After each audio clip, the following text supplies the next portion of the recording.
Okay, folks, we're going to reconvene. Went from an hour and a half.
I went from an hour to an hour 25. We had a couple things in the back to take care of. I'd like to thank everybody for rejoining us at this point. The superintendent must be taking care of some personal things.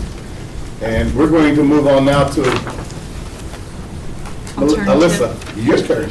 Yes, thank you. For those of you that don't know me, I'm Alyssa Emili. I'm the Director of Alternative Education for the district. The budgets that I will present on today are the two alternative education programs within our district, which is Easton Area Academy and Northampton County Prison. Those are the two budgets which I oversee. It's just some background on Easton Area Academy. The services that we provide at the academy, those are our alternative education services, our program in-house within our district for students in grades 5 through 12. The students that attend Easton Area Academy are the students that meet the criteria that's outlined by the Pennsylvania Department of Education for alternative education for disruptive youth.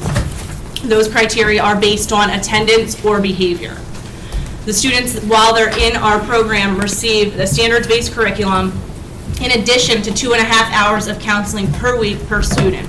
That's done in an individual and group fashion. Behavior modification, a behavior plan is developed on every student that attends the academy, and individual goal plans. And those are all mandates by PDE through Alternative Ed for Disruptive Youth.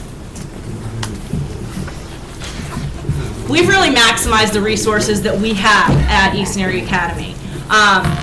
When we look at our master schedule, we have developed it and we've designed it so that all of the staff that we have are stretched to the max.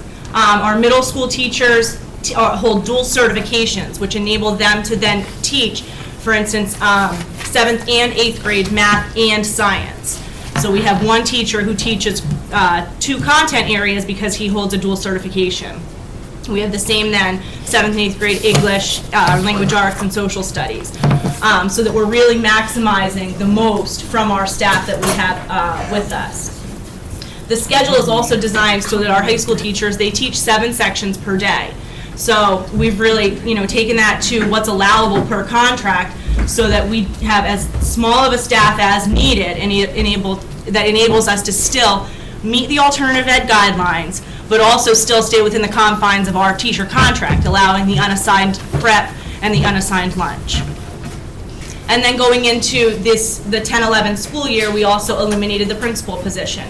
So we've really taken our staff and made sure that the staff that's present within Easton Area Academy is as little of a staff as we would need to be able to operate that program. And before you is the 2009-2010 outcome data. That's data that was presented to all of you in August of this year, but I also just wanted to highlight the graduation rate, the school-wide attendance, and our transition rates. The transition rate, the state wants us to meet a target of 20% annually. and we've far exceeded that every year. So we have some outcome data that we're very proud of. Alyssa, can I ask you? Yeah. Numbers, I know that's percentage-wise, but number-wise, what's your graduation? How many kids do you have there? Like, is it 10? Potential graduates? Well, like 10 or 15 kids graduated. What was It varies from year to year. Typically, we have, last year, I think it was around 30, 27. How many kids are Math would be, if it was 30, probably around 30, 34. Okay. Yeah. Well, that's. We have this year, the present year, for the 2011 graduation, we have less students even eligible for graduation.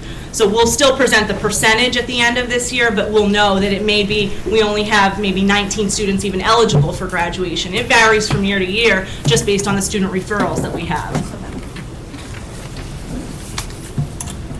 Now, this is the building budget, the per pupil allocation that the district allots to each building based on the number of students that they serve.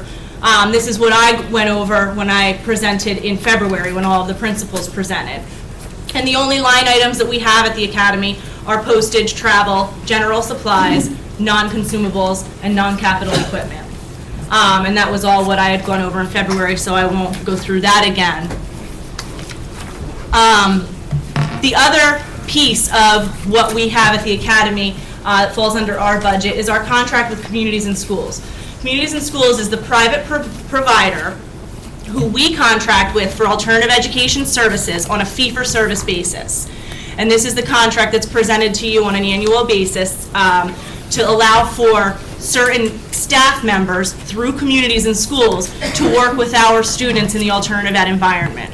Those staff members include a site supervisor for Communities and Schools. She is a licensed social worker. We have 2 student support specialists, and they work individually with the students in the area of behavior modification. We also have a transition specialist. He works specifically with all of the students who have transitioned out of Easton Area Academy back into our middle schools and our high school to ensure a smooth transition. And then we also have program aides.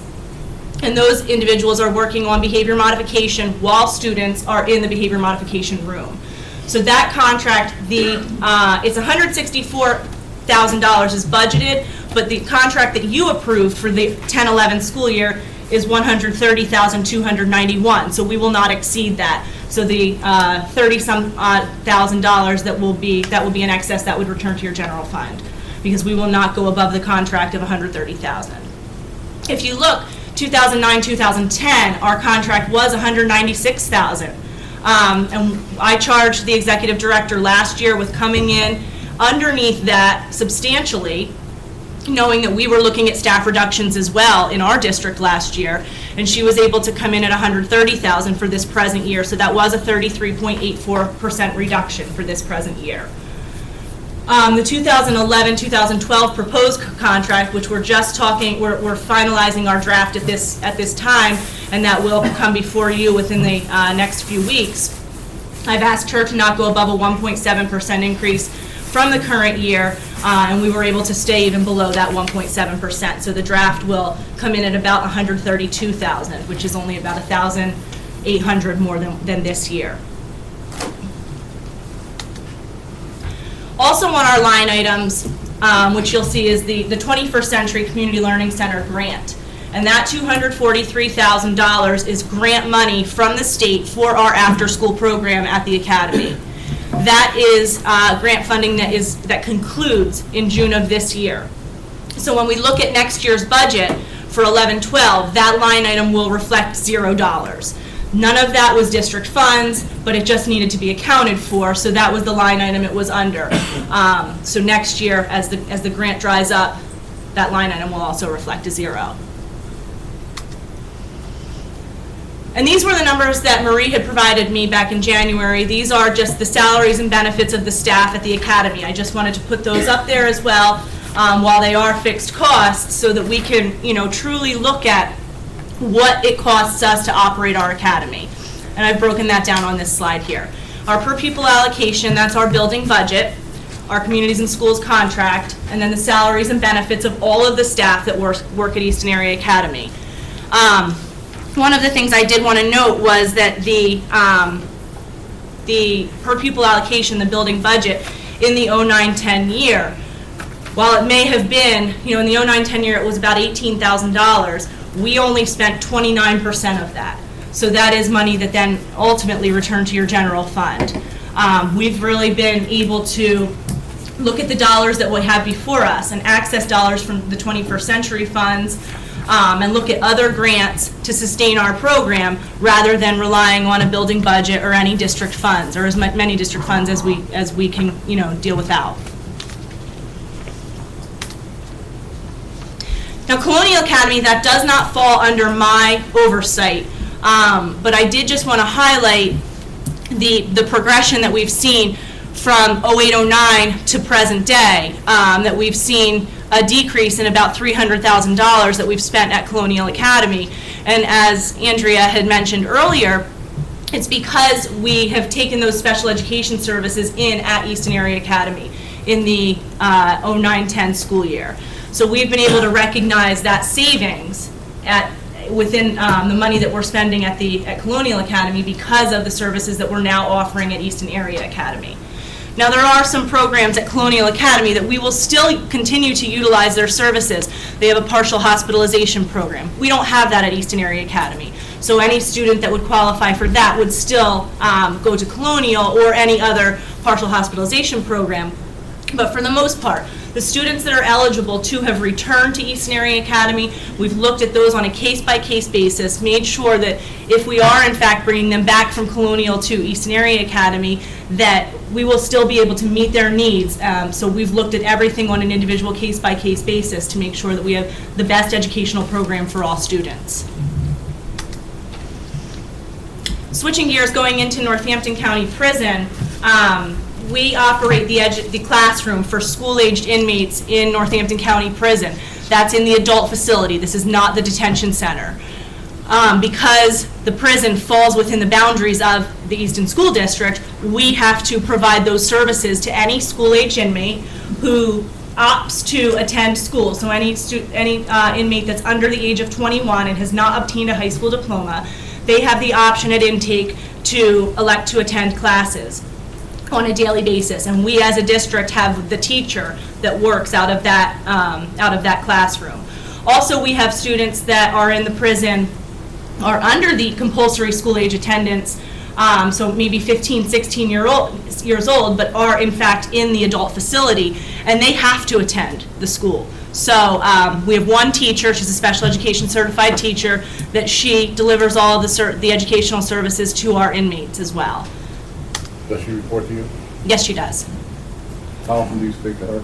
I go down there at least once a month, and then she and I also maintain communication regularly over email. What's she looking at for graduation this year? This year we had 2 graduate in January, so they'll walk in June as well, and we have about 5 eligible. You will notify us when that happens? Yep, yeah. With the building, I put that in quotes, but the building budget that we've had at the prison, from the 05 to 08 school years, we had a $14,000 budget. When I took it over in 08-09, we looked at that. We hadn't been spending anywhere near that, so we decreased that to $5,000. Going into this year, we've decreased that even to $2,000. So $2,000 covers our graduation and our general supplies at the prison, and that's been something that we can definitely operate on an annual basis. Who's paying the teacher's salary? The school district. She's part of our collective bargaining unit. So those are the alternative education programs. Any questions? I think I asked you a couple. Anybody any questions for me? I'm just curious, and again, of course, I'm looking at the 90-page document here. You commented that there was some line item that was going to be eliminated, the 100 and, I'm just trying to distinguish between the services. There was the Colonial Academy. Now, the line item that would be eliminated would be our 21st Century funds. That's 10-1442, 34, 110, 39, 000, 322. I believe it's coded as IU services in the budget, but it has nothing to do with That's why I'm curious, because we do have money budgeted there in that exact line. I'm not asking you, I know that you didn't, but there is $103,000 budget, well, I mean. No, I'm telling you, Right, yeah. right, it is in the budget. Okay. Currently. And you pointed out there was another IU services that was the Colonial Academy. Right. Line item that was on there, and I don't recall seeing for this year, but we actually have, and this is at the high school level, we have it going up $250,000 Okay. in the budget. Now, I know that there's, I'm not asking, but I'm just curious, you know, you're saying one thing, and the budget, and again, because they're just coded as IU services, but they fall into that 322, it's hard for me to, it's page 34 of the 90-page document. Yeah, which one? And, You want to the old one, Jen? well, the 90-pager is the old one, is the first one, and then the new one, We will check it out. but, you know, I mean, again, you know, the presentation, I just want to make sure that what you are saying has Yeah, also made its right. way into the physical document, because it's great that you're saying, you know, all these services and the ways that you have improved and streamlined things for our district, but to make sure then that we are accurately reflecting the efforts of your department.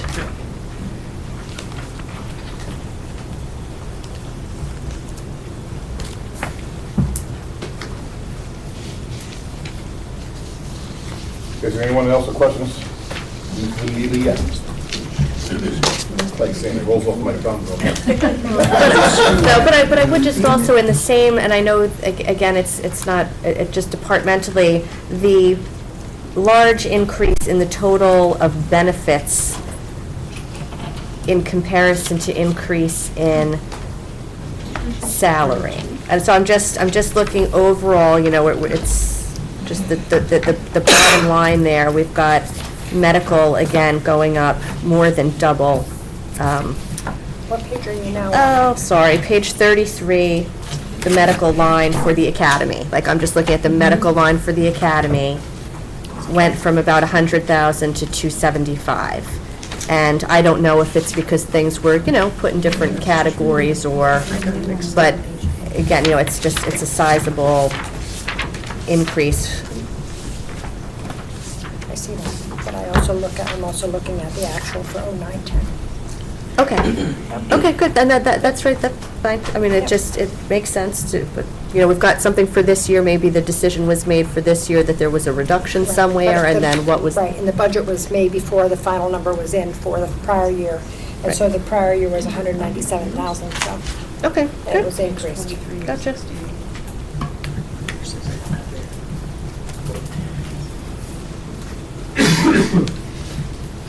Nobody?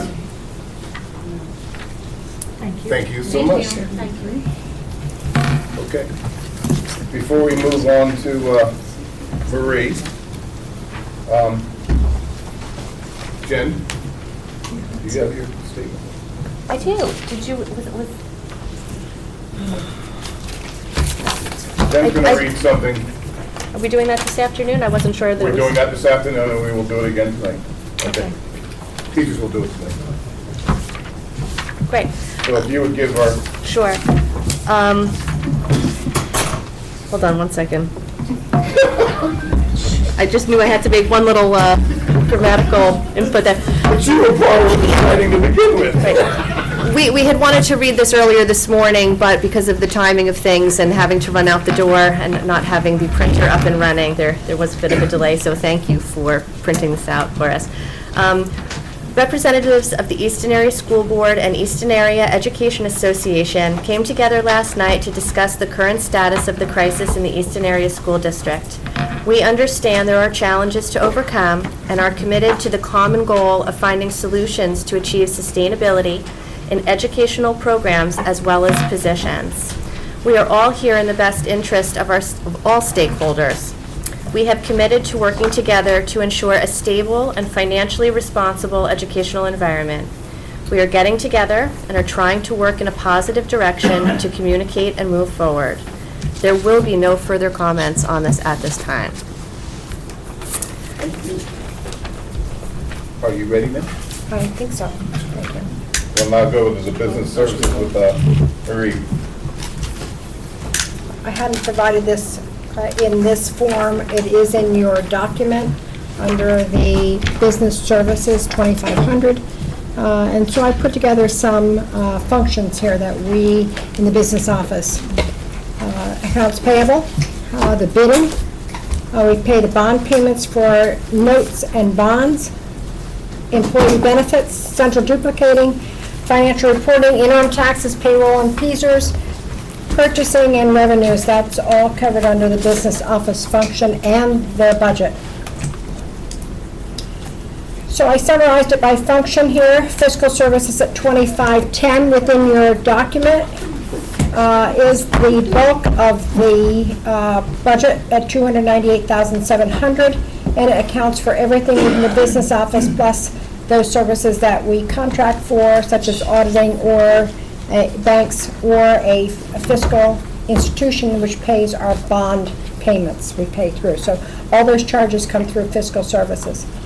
2,520 is purchasing services, and we have allocated $250 there for that. Now, I want to tell you that we just recently put all the bidding documents out on the web, and it has been very helpful not only for the cost incurred, but also for the time involved in those bidding documents, printing them, compiling them, stuffing them in envelopes, and mailing them out. So that has been a plus within the business office.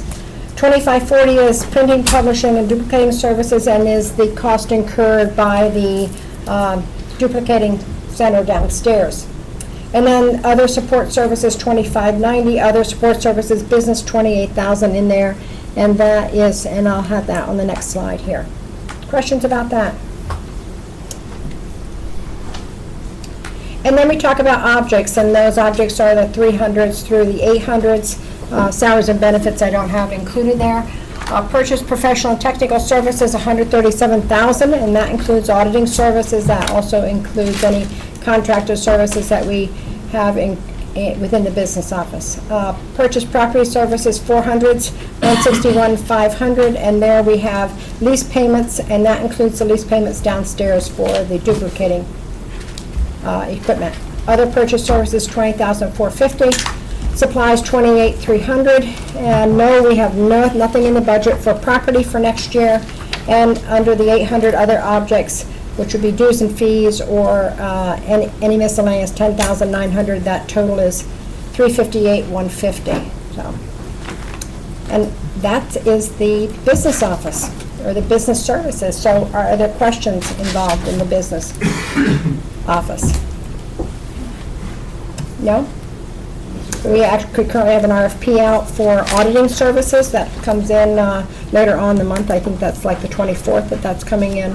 And so we have some interest in auditing firms out there, and we will be bringing that back to the board, hopefully at the meeting on the 28th. Questions? Services? Auditing services. Just annual auditing services? Annual local auditing services, yes.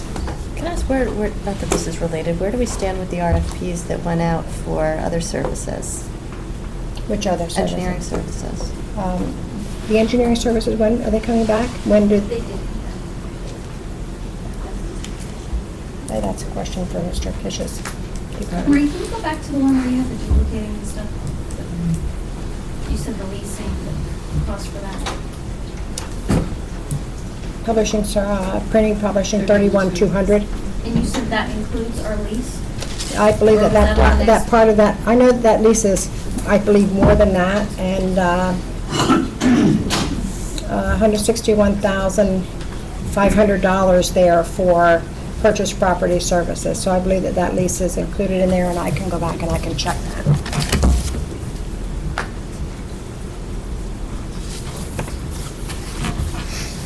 Is this something you want to ask Mr. Kish? There was a question asked about the RFP for engineering services, where we are with that. Do you know where what the RFP went out, came back? Did it come back? Yeah, we were going to present it at the next Buildings and Grounds meeting Okay. May. in May. Yeah. I'm looking for that, Jody, on my paper, in my paper here. Anybody have anything else for Maria? If you look on page 66 of the 90-page document, there are lease technology accounts, 3,000, 108,000. Oh, sorry. You know, I'm sorry. as I'm getting older, I'm getting slower. No, I'm just kidding. Okay. I'm not 66 commenting. is the I'm not 90-page. commenting. I will. That's why Rich Hickory's smiling and laughing, so I don't want to, you know. Go ahead. Within the 400s, the 448 are lease technology. Yes. $3,000, $108,000, $48,100, and $200. Those are the majority of that particular department. The repair of equipment and is just the $2,200 there out of that department, so. You see that? Okay, other questions about that?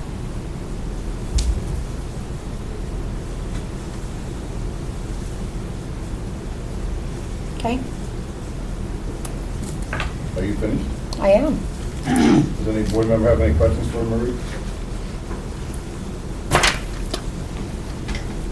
If not, we're going to move on to a review of the budget.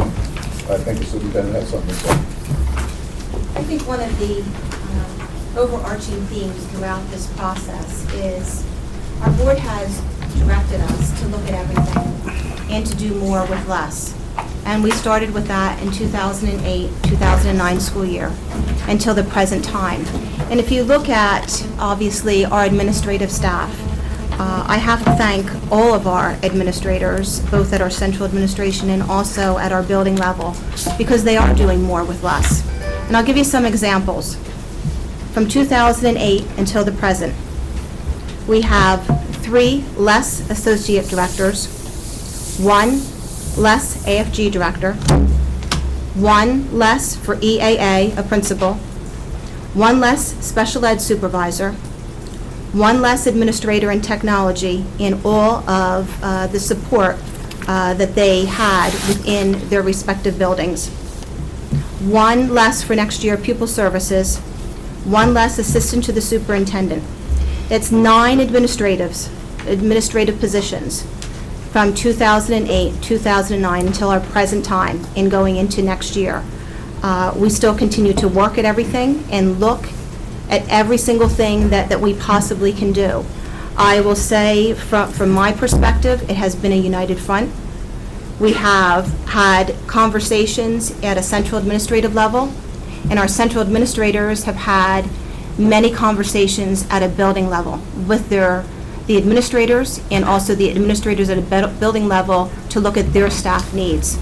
So when the board has directed us to do a staffing and needs assessment, we've done that since the 2008 and 2009 school year, and we continue to do that. So when people think about a budget process, some may think about a period from January until June. That truly is not the case. A budget process, in our eyes, is a daily progression of what we're doing, how we're doing it, how we can better, be better and more effective. And then we look at our strategic plan, and we look at our scores, and we look at, most importantly, our students and what they need and how we can better address the needs of our students. So when you see different reconfigurations, I think a lot of times there is some anxiety, and there are different ways of doing things, and as we move forward, we will need to continue to do things in a different way. So I ask that you please partner with us as we've asked of you since 2008, because we need everyone. We need a concerted effort on behalf of our students, on behalf of our internal and external stakeholders, to do what's best for students.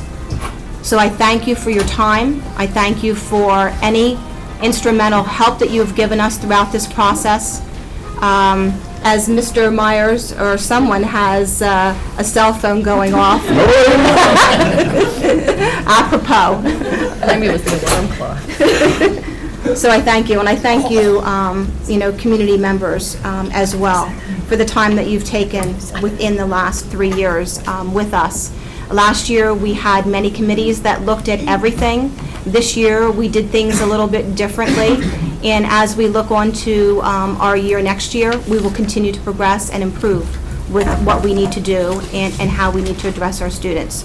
So I thank you on behalf of what you've done today, and if you have time, I ask you to please join us this evening. With that being said, I would like to thank everyone who participated in today's events. I think it was fruitful. I've gotten a lot more knowledge of what we're doing, not that I had a lot to begin with, but that's not the big deal. I want to thank all the administrators, all the principals who took the time out of their day to come here. I'd like to thank the citizens. Most of all, I want to thank this board for being here and sitting through this and supporting administration and ourselves. And with that said, I'm going to close this part of our budget, and we will reconvene tonight. Oh, Marie, I obviously think I'm not done. Can I just ask if you have any questions, that if you would email me or call my office to let me know what additional questions you might have regarding the budget. We will continue this process during the 28th meeting and move forward. So I will gather that information that you asked for today and provide that to you. Ooh, yes, I didn't look at that. Okay, we're going to end that part of it, but before we go anywhere, there is now time for public comment on non-agenda items only, please. See, I was right on task. Non-agenda or on anything? Read non-agenda items. For budget today. If you wish, go ahead, Rich.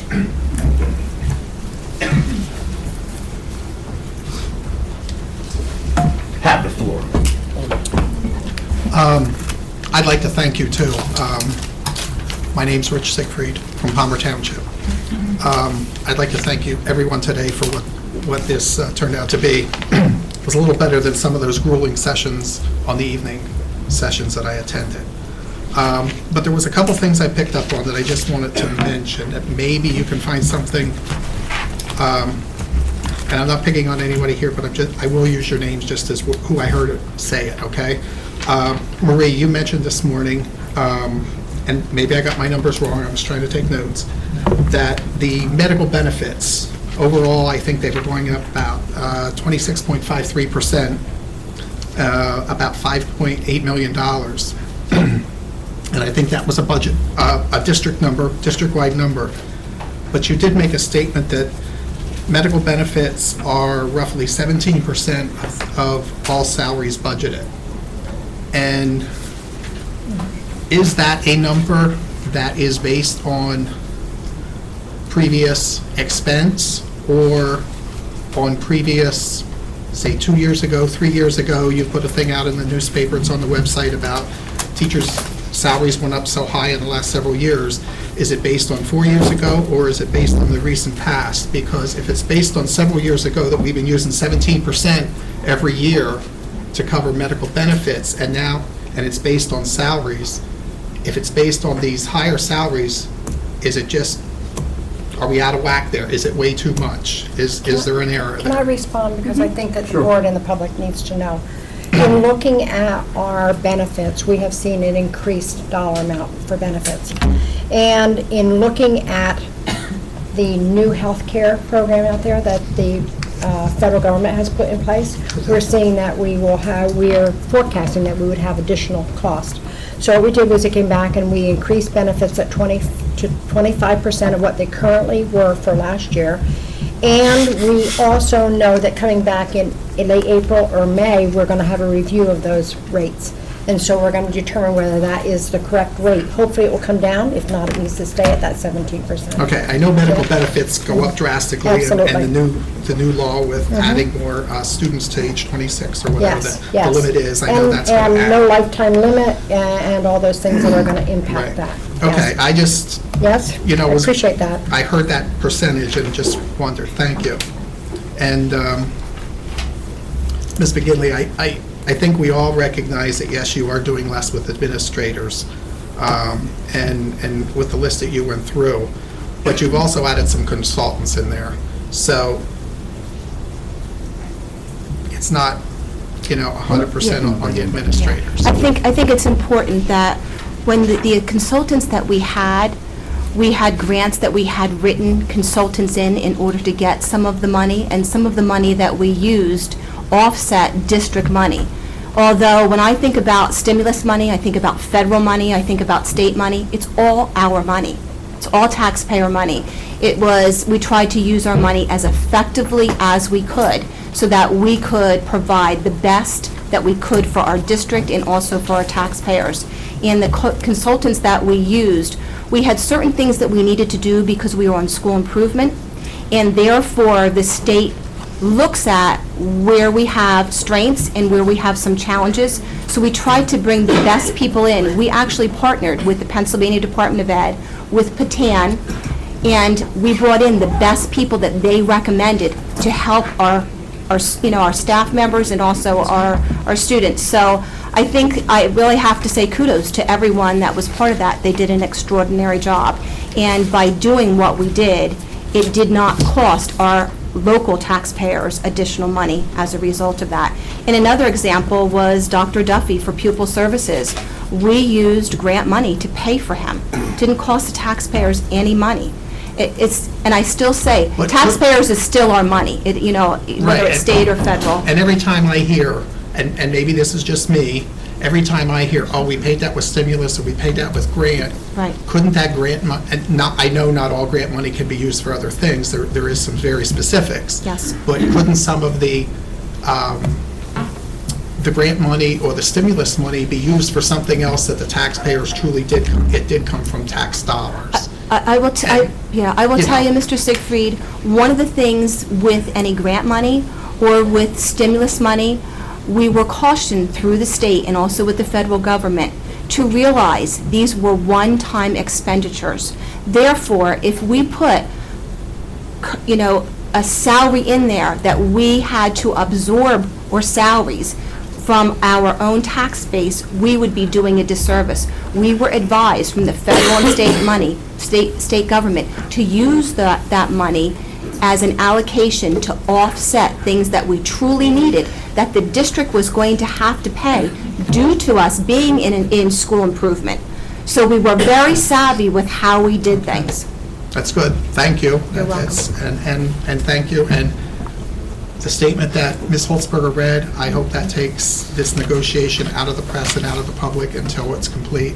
I really think that's important, and I thank both sides for that. Thank you. That's the first nice thing you said in a long time, Rich. No,